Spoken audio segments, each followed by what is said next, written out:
To understand the horror of how my life was stolen from me, we have to go back to when I was just 6 years old. I lived with my mother in a quiet neighborhood, right next to a dense, overgrown forest. Back then, the woods didn't scare me. They were just a place to play. But looking back, I realized the trees were hiding something sinister. It was the winter of my kindergarten year. My teacher announced a special class project. We were going to learn about geography and communication in a unique way. Each student was given a bright, helium-filled balloon. We attached a self-addressed, stamped envelope to the string, along with a short, handwritten note that read, "Hello.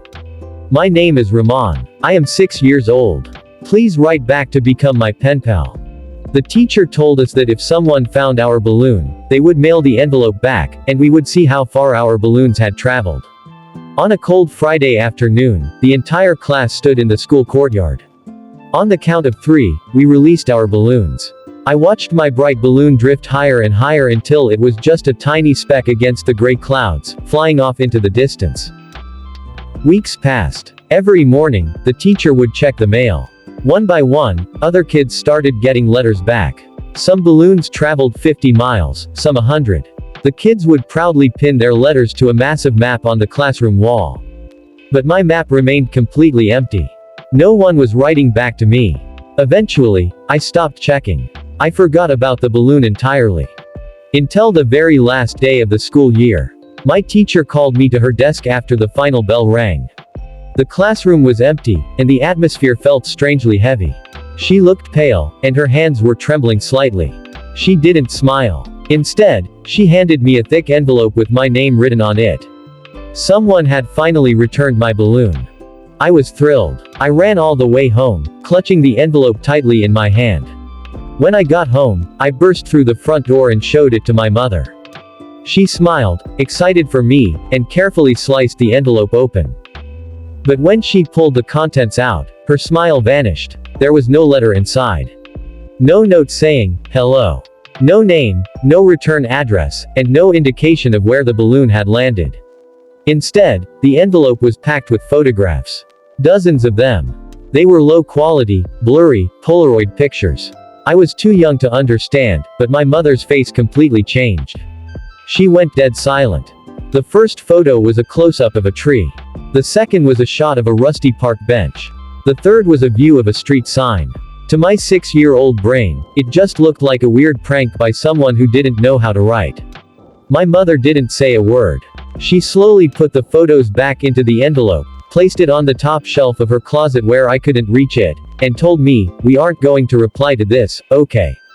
Promise me you won't think about it anymore." I promised. And for a long time, I didn't. 10 years passed. I was 16 years old, helping my mother clean out the old boxes in the garage. That's when I stumbled upon a dusty, faded envelope hidden at the bottom of a plastic bin. The moment I saw my childhood handwriting on the front, the memories came rushing back. The balloon project. The silent reaction of my mother. Curiosity got the better of me. My mother was inside the house, so I opened the envelope and pulled out the old Polaroid photos. Now, as a teenager, I looked at them with mature eyes. And my blood ran cold. My hands began to shake violently. The first photo of the tree. I looked closer at the background. That wasn't just a random tree. That was the exact oak tree standing directly outside my bedroom window. The second photo of the park bench. That was the bench at the local park where I played every single afternoon after school. The third photo was a shot of my own house, taken from inside the dark woods across the street. I began flipping through the rest of the photos frantically. They were all arranged in chronological order. As I flipped, the realization hit me like a physical blow. The photos were tracking my daily routine. There was a photo of my school bus stop. A photo of the convenience store where I bought candy. And then, I reached the final photo. It was a picture of my bedroom window, taken from the ground level, right outside the glass. The camera was pointing upward into my room. It was taken at night. Through the glass, in the dim light of my nightlight, I could see my 6-year-old self, fast asleep in bed. My balloon had never traveled 50 miles.